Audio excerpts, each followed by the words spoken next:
అండి welcome to Janvi's kitchen. ఈరోజు మనం ఎంతో రుచికరమైన ఉగాది స్పెషల్స్ భక్ష్యాలు, ఉగాది పచ్చడి, మసాలా వడ, మామిడికాయ పులిహోర, కట్టుచారు ఎలా చేద్దామో చూద్దాం. చేయకుండా వీడియో ఎండ్ వరకు చూడండి. మీరు ట్రై చేసి ఈ పండుగని మరింత ప్రత్యేకంగా చేసుకోండి. ఉగాది పచ్చడికి కావాల్సిన పదార్థాలు: చింతపండు ఒక 50 గ్రామ్స్ తీసుకున్నా, కొత్త చింతపండు అండి, కొబ్బరి పొడి, మామిడికాయ తురుము ఒక 2 టేబుల్ స్పూన్, బెల్లం ఒక 150 గ్రామ్స్, పుట్నాలు, మెలన్ సీడ్స్, వేపపు అండి కొద్దిగా ఒక 2 టేబుల్ స్పూన్ అంతా, ఉప్పు, కారం. ఇప్పుడు ఎలా చేద్దామో చూద్దాం. ముందుగా చింతపండు గింజలు మొత్తం తీసేసుకొని ఒక 50 గ్రామ్స్ తీసుకున్నానండి. వాటర్ పోసి నానబెట్టుకుందాం. ఒక 10 నిమిషాలు నానాలి, పక్కన పెట్టేసుకుందాం. ముందుగా ఒక మిక్సింగ్ బౌల్ తీసుకొని నేను ఒక లీటర్ వాటర్ పోసుకుంటున్నానండి. దీంట్లో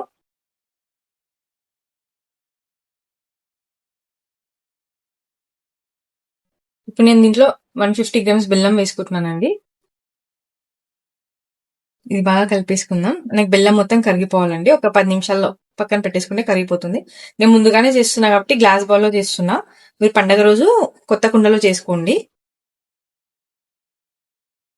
చింతపండు బాగా చిదిమేసుకొని పల్పు తీసుకుందామండి, తొక్కలు తీసేసుకొని. మనకు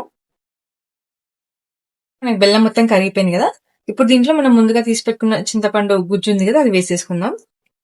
వేసేసి అంతా బాగా కలిపిద్దాము. ఇప్పుడు దీంట్లో మామిడి తురుము ఒక 2 టేబుల్ స్పూన్ అంతా వేసుకుందాం. మీరు ముక్కలుగైనా కట్ చేసి వేసుకోండి, ఇలా తురుముకొనైనా వేసుకోండి, మీ ఇష్టం. ఇప్పుడు దీంట్లో కొద్దిగా వేప అండి, ఒక టేబుల్ స్పూన్ అంతా. ఎక్కువ వేసుకోకండి, మరి చేదు ఎక్కువ అయిపోతుంది. అంతా కలిపేసేసుకొని ఇప్పుడు కొద్దిగా సాల్ట్ ఒక 1/2 టేబుల్ స్పూన్ అంతా.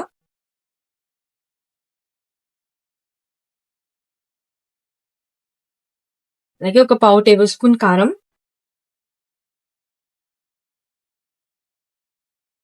ఇదంతా వేసి బాగా కలిపేసుకుందామండి.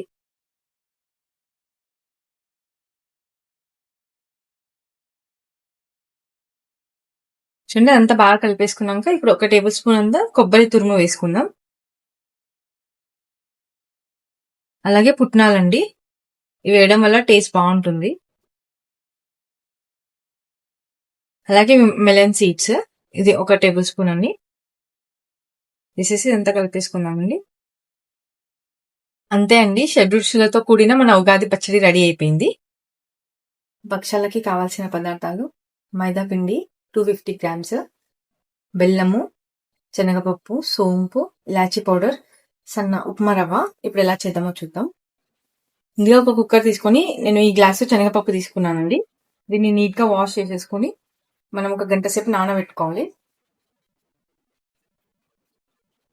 మనం పిండి ఎలా తడుపుతామో చూద్దాం. ముందుగా మనం ఒక మిక్సింగ్ బౌల్ తీసుకొని దాంట్లో ఒక కప్పు మైదా వేద్దాం. ఈ 250 గ్రామ్స్ మైదా తీసుకున్నాను అండి నేను. దాంట్లోకి ఒక 2 టేబుల్ స్పూన్ ఉప్మా రవ్వ సన్నది. రవ్వ వేయడం వల్ల మనకి భక్షాలు అనేది మంచి క్రిస్పీగా వస్తుంది పైన. అలాగే ఒక 2 to 3 టేబుల్ స్పూన్ ఆయిల్ వేసుకుందాం. వేసి ఇదంతా బాగా కలిపేద్దాము. ఇప్పుడు కొద్ది కొద్దిగా నీళ్లు పోస్తూ మెత్తగా కలుపుకుందామండి.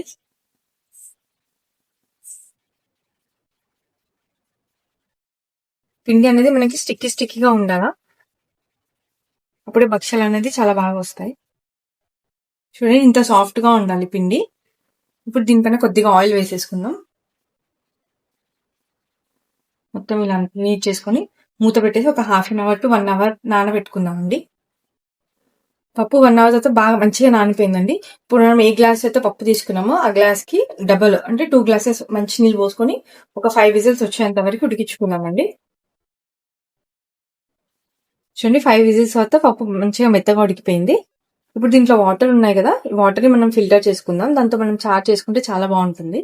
చూడండి, నేను కట్టు మొత్తం వంపేసేసుకున్నాను. ఇప్పుడు దీంతో మనం చారు కూడా చేసేసుకుందాం. చూడండి, కట్టు మొత్తం తీసేసుకున్నాం కదా. గ్లాసు పప్పు తీసుకున్నాము, అదే గ్లాస్ తో బెల్లం తీసుకుందాం. బెల్లం సన్నగా దంచుకోండి కొంచెం. ఇప్పుడు దీంట్లో ఒక టేబుల్ స్పూన్ సోంపు వేసుకుందాం.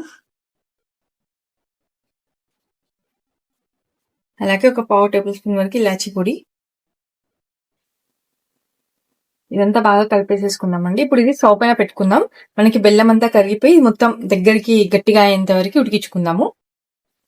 ఇది మనం ఫస్ట్ స్టవ్ పైన పెట్టుకుని ఒక 5 మినిట్స్ తర్వాత కొంచెం ఇలా పలచగా అనిపిస్తుంది. నెమ్మదిగా అది గట్టి పడుతుంది. కలుపుతూ ఉండండి, లేకపోతే అడుగు పట్టేస్తుంది. చూడండి ఇలా కొంచెం దగ్గరికి అయింది కదా, మనకి ఇంకా కొద్దిగా దగ్గరకు అవ్వాలండి. ఇలా మనం స్పూన్ తో తీసుకుంటే ఇలా కింద పడకూడదు, పట్టుకోవాలి గట్టిగా. అప్పుడైతే మనకి పర్ఫెక్ట్ అయినట్టు. ఇంకొక 5 మినిట్స్ ఉడికించుకుంటే సరిపోతుంది స్లో ఫ్లేమ్ లో. చూడండి మనకి పూర్ణం రెడీ అయిపోయింది. ఇలా గట్టిగా ఉంటే సరిపోతుంది. ఇప్పుడు దీన్ని కొంచెం చల్లారనిచ్చుకుందాం. చల్లారిన తర్వాత దీన్ని మిక్సీ జార్లో తీసుకొని మిక్సీ పట్టుకుందాం. చల్లారిపోయింది మొత్తం. ఇప్పుడు దీన్ని ఒక మిక్సీ జార్లో తీసుకొని మిక్సీ చేసుకుందాం. చూడండి ఇలా మెత్తగా రుబ్బేసుకుందాము. ఇప్పుడు ఇది పక్కన పెట్టేసుకుందాం అండి. చూడండి పూర్ణం ఇలా చిన్న చిన్న బాల్స్ లాగా చేసుకొని పక్కన పెట్టేసుకుందాం. మనం ముందుగా నానుకున్న పిండి ఉంది కదా, చూడండి ఇలా సాఫ్ట్ గా నానిపోయింది. ఇప్పుడు దీంట్లో నుండి కూడా ఇంత చిన్న చిన్న ముద్దలు తీసుకొని ఇలా బాల్స్ లాగా చేసి అన్ని పక్కన పెట్టేసుకుందాం. ఇప్పుడు ఒక కవర్ తీసుకొని దానిపైన ఆయిల్ అప్లై చేద్దాం. కొంచెం తీసుకొని మనం ముందుగా చేసి పెట్టుకున్న పిండి ముద్ద ఉంది కదా, అది కొంచెం ఫ్లాట్ గా ఉందాం ఇలాగా.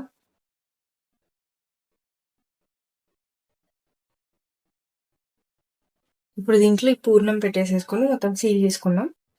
ఇక్కడ ఓపెన్ కాకుండా సీల్ చేసుకోవాలి.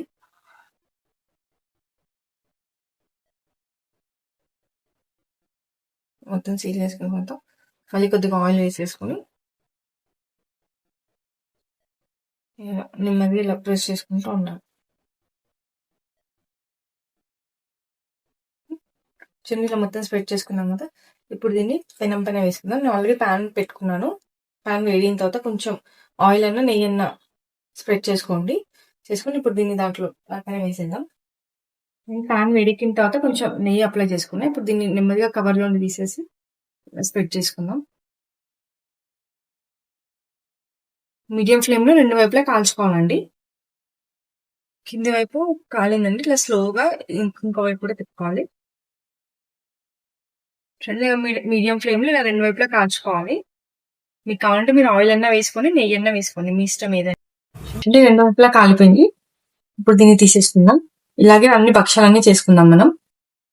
మనం కట్టు చారుకి కావాల్సిన పదార్థాలు ముందుగా మనం పప్పు ఉడకబెట్టుకున్నప్పుడు వచ్చిన కట్టు తీసుకున్నాం కదా, అది కొంచెం పూర్ణం, చింతపండు కొద్దిగా, పసుపు, ధనియాల పొడి, ఉప్పు, కారం, కరివేపాకు, ఒక ఆనియన్ సన్నగా కట్ చేసుకోండి, ఒక టమాటో, ఒక 2 పచ్చిమిర్చి ఇట్లా స్ప్లిట్ చేసుకోవాలి. ఇప్పుడు ఎలా చేద్దామో చూద్దాం. వెలిగించేసుకొని ఒక గిన్నె పెట్టుకొని ఒక 3 to 4 టేబుల్ స్పూన్ ఆయిల్ వేసుకున్నాను. ఆయిల్ వేడెక్కిన తర్వాత కొద్దిగా జీలకర్ర, కొద్దిగా ఆవాలు, ఒక 2 ఎండుమిర్చి వేసేసుకున్నాం.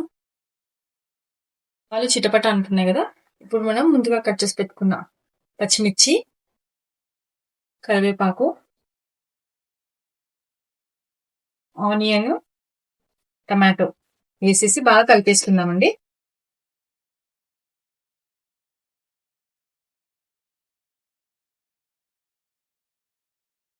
ఇప్పుడు దీంట్లో ఒక 1/2 టేబుల్ స్పూన్ పసుపు వేసుకుందాం, టేబుల్ స్పూన్ సాల్ట్, ఇంకా బాగా కలిపేసేసుకుందాం.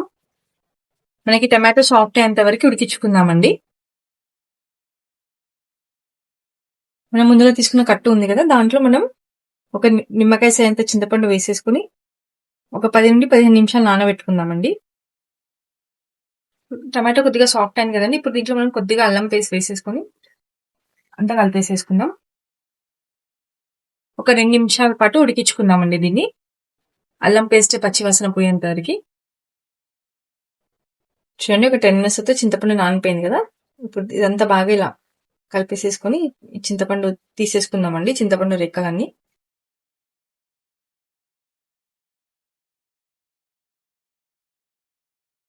మనం మిక్సీ చేసి పెట్టుకున్న పూర్ణం ఉంది కదా, ఇది ఒక నిమ్మకాయ సాయంతో తీసుకున్నాం కదా, ఇప్పుడు దీన్ని దీంట్లో వేసేసుకుందాం. వేసి ఎంత బాగా కలిపేద్దాం. అలాగే ఒక టీ గ్లాస్ వాటర్ పోసుకుందామండి.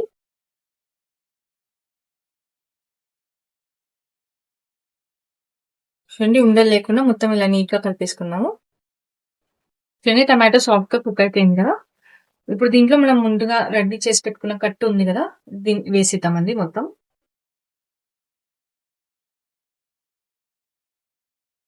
వేసి ఇదంతా బాగా కలిపేసేసుకుందాం.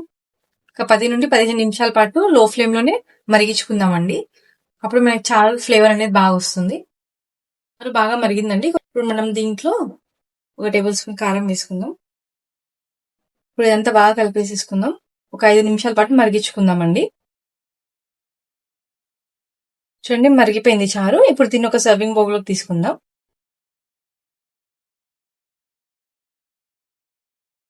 ఇప్పుడు దీంట్లో కొద్దిగా కొత్తిమీర వేసుకుందామండి. అంతే అండి, ఎంతో టేస్టీగా ఉండి కట్టుచారు రెడీ అయిపోయింది. ముందుగా మసాలా వడకి కావాల్సిన పదార్థాలు: ఒక పెద్ద సైజ్ ఆనియన్ ఇట్లా సన్నగా కట్ చేసుకోండి, కొత్తిమీర, కరివేపాకు, శనగపప్పు, పెసరపప్పు, పచ్చిమిర్చి. ఇప్పుడు ఎలా చేద్దామో చూద్దాం. నేను శనగపప్పు, పెసరపప్పుని ఒక 4 గంటలు నానబెట్టుకున్నానండి. నీట్ గా వాష్ చేసుకుని. ఒక కప్పు శనగపప్పు తీసుకుంటే హాఫ్ కప్పు పెసరపప్పు తీసుకోవాలా. చూడండి ఇలా నానాల, నానితేనే మనకు బాగా వస్తుంది. ఇప్పుడు ఈ వాటర్ మొత్తం స్ట్రెయిన్ చేసుకుందాం మనం. చూడండి ఇలా స్ట్రైనర్ లో వేసుకొని ఒక 2 నిమిషాలు వదిలేస్తే వాటర్ మొత్తం పోతుంది. ఇప్పుడు దీన్ని ఒక మిక్సీ జార్ లో వేసుకుందాం.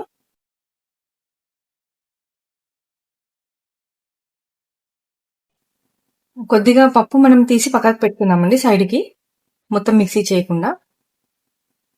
దానిలో ఒక 4-5 పచ్చిమిర్చి వేసుకుందామండి, చిన్నగా చిరిమేసి. కారం వేయట్లేదు, పచ్చిమిర్చి. మీ కారంకి సరిపడా చూసుకొని వేసుకోండి. 1 టేబుల్ స్పూన్ సాల్ట్, కొద్దిగా అల్లం పేస్ట్. ఇప్పుడు దీన్ని బరకగా మిక్సీ చేసుకుందామండి, వాటర్ వేయకుండా. చూడండి ఇలా మిక్సీ చేసుకుంటే సరిపోతుంది. ఇప్పుడు దీన్ని ఒక మిక్సింగ్ బౌల్ లో తీసుకుందాం.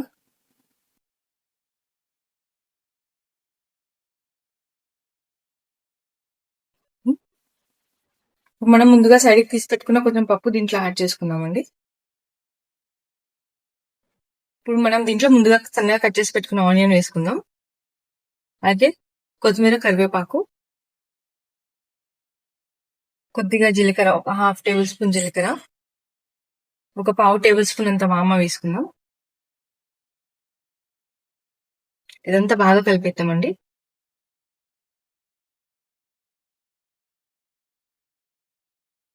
మనకి పిండి అనేది ఇలా గట్టిగా ఉండాలండి, వాటర్ వాటర్ ఉండకూడదు. ఒకవేళ మీకు ఏమైనా కొంచెం తడిగా అనిపిస్తుందంటే కొంచెం శనగపిండి యాడ్ చేసుకోండి. ఇప్పుడు దీన్ని ఇలా ఉండలాగా చేసేసుకొని ఇలా గట్టిగా ప్రెస్ చేసుకుందాం. చూడండి ఆయిల్ వేడెక్కింది. ఇప్పుడు మనం వడ వేసుకుందాం. ఇలా బాల్ లాగా రౌండ్ గా చేసుకుని ఇలా ఫ్లాట్ గా నొక్కుని ఇలా వేసేసుకుందామండి వేడి వేడి నూనెలో.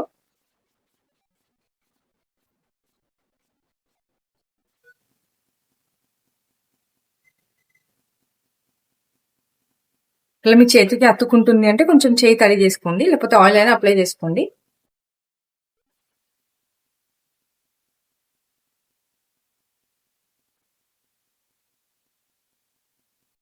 మనం వేసిన వెంటనే స్పూన్ తో ఏం కలపొద్దంటే ఒక 2 నిమిషాలు వదిలేసిన తర్వాతనే మనం కొంచెం ఇలా అనుకుందాం, లేకపోతే విచ్చుకుంటాయి. చూడండి ఇలా కొంచెం బ్రౌన్ కలర్ వచ్చిన తర్వాత మనం స్పూన్ తో ఇలా తిప్పేసుకుందాం ఇంకోవైపు.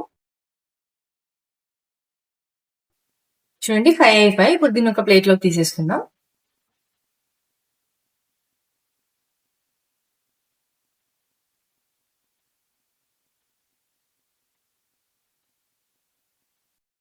ముందుగా మామిడికాయ పులిహోర కావాల్సిన పదార్థాలు: మామిడికాయ తురుము 1 కప్పు, పచ్చిమిర్చి ఒక 4, కరివేపాకు, పల్లీలు, పసుపు, శనగపప్పు, ఆవాలు, ఎండుమిర్చి, మినపప్పు, జీలకర్ర. ఇప్పుడు ఎలా చేద్దామో చూద్దాం. ముందుగా స్టవ్ వెలిగించుకొని ఒక పాన్ పెట్టుకుని ఒక 1/2 కప్పు ఆయిల్ వేసుకుందాం. ఆయిల్ వేడైన తర్వాత ఒక 1/2 టేబుల్ స్పూన్ జీలకర్ర, ఒక 1/4 టేబుల్ స్పూన్ ఆవాలు, 1 టేబుల్ స్పూన్ శనగపప్పు, 1 టేబుల్ స్పూన్ మినపప్పు, ఒక 4 ఎండుమిర్చి. ఇవన్నీ వేసుకొని బాగా కలిపేసుకుందామండి. వేయించుకుందాం ఒక 2 నిమిషాల పాటు. ఇప్పుడు దీంట్లో ఒక 2 టేబుల్ స్పూన్లు పల్లీలు వేసుకుందాం. మళ్ళీ ఒక 2 నిమిషాల పాటు వేయించుకుందామండి, పల్లీలు వేగేంత వరకు. కూడా వేగిపోయాయి. ఇప్పుడు దీంట్లో మనం ఒక 4 పచ్చిమిర్చి చీరుకుంది కరివేపాకు వేసేద్దాం.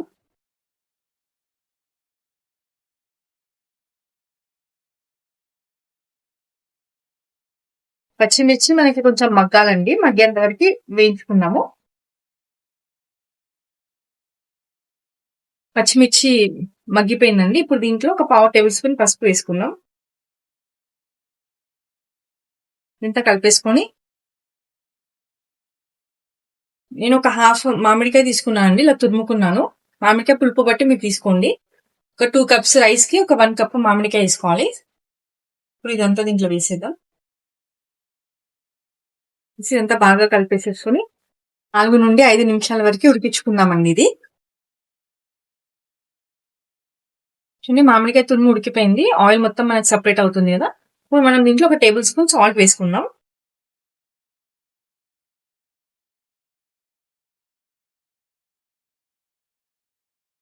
నేను రైస్ లో ఏం వేయలేదండి, ఉప్పు ఆయిల్ ఏం వేయకుండానే ప్లెయిన్ రైస్ ఉడికించుకున్నాను.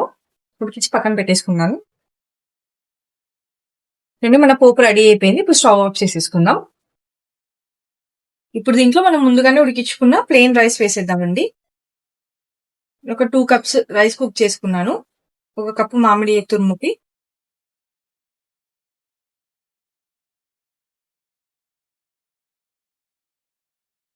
ఇదంతా బాగా కలిపేసుకుందామండి.